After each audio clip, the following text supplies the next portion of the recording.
Hey guys, it's Tuesday, April the 20th, and we're starting a brand new objective today, 2.02, all about management and leadership and the hiring process. So what you need to do to get hired, keep a job, that kind of stuff.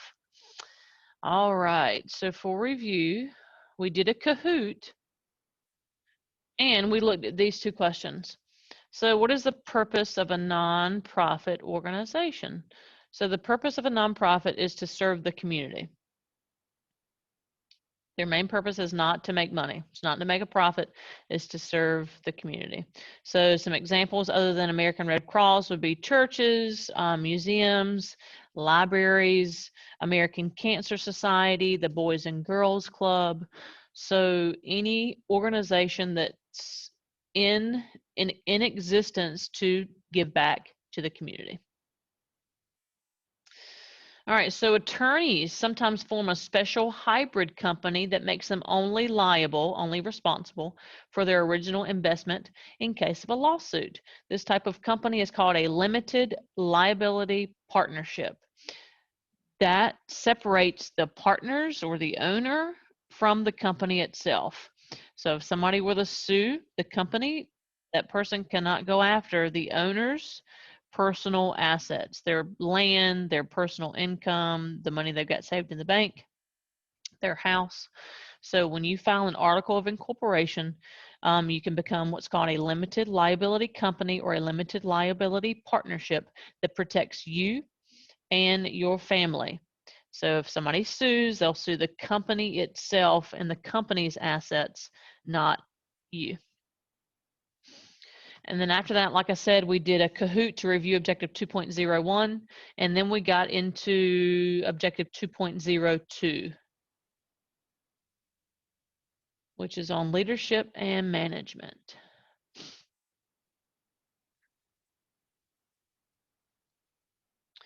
All right, so a manager. What in the world does a manager do? All right, managers are responsible for the overall direction of a business. So if you start your own business, technically, if you are the president or the owner, you are the manager as well. But sometimes your business grows and you would like to put somebody in charge of running your business. So managers, they plan what's going to be done, they organize and direct your employees, and then they solve problems related to what your employees are doing in their productivity. So let's say the manager at Sheets. The manager at Sheets comes in and they see, okay, what needs to be reordered, who's on the schedule for today, who needs to be scheduled for tomorrow, what's going on with our customers. Are customers happy? If a customer is not happy, they try to solve that issue. If one of your employees needs help on their job, they train them to tell them what to do. And they also make sure that they close the business, during closing hours, make sure they have enough material for the next day. Yeah. So your managers have a big responsibility. So managers, they set standards, they set job standards to control the work of your employees. So if a standard at Sheets is to give every customer a pleasurable experience, so then you're going to have standards that are set to make sure that each employee follows those standards.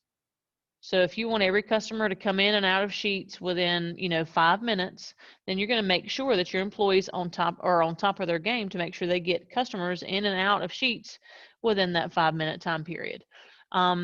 If one of your standards is to be kind to every customer, then you need to place cashiers at the front when they check out that are nice.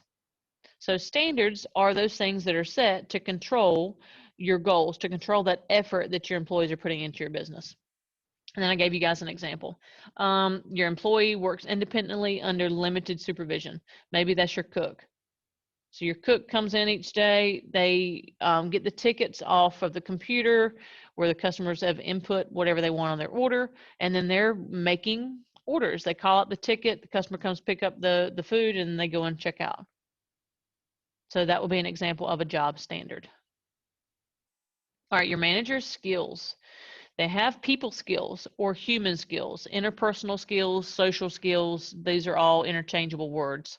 And human skills are just the ability to interact and motivate your employees.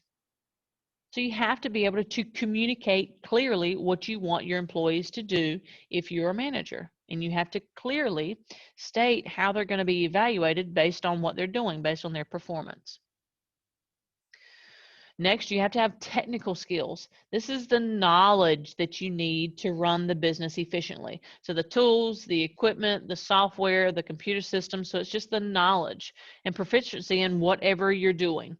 So at Sheetz, it would be running the cash register. You need math skills, money counting skills, and technology skills. And then conceptual. Managers have to have conceptual skills. That's understanding the big picture. So our Sheetz, this Sheetz location by Nash Community College, how do we fit into the whole vision of Sheetz?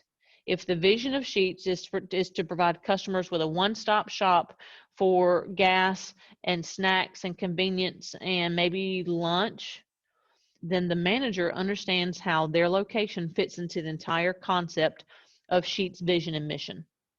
So conceptual skills is just the ability to understand the big concepts and develop ideas and to implement strategies and how can we reach our goal. So this is our last slide. So under, these are levels of management. So you've got your top level of management. This would be like your business owners. Middle level management, this would be like your managers. And then lower level employees, these would be your regular workers. So what types of careers would fall under each level of management? So your top level.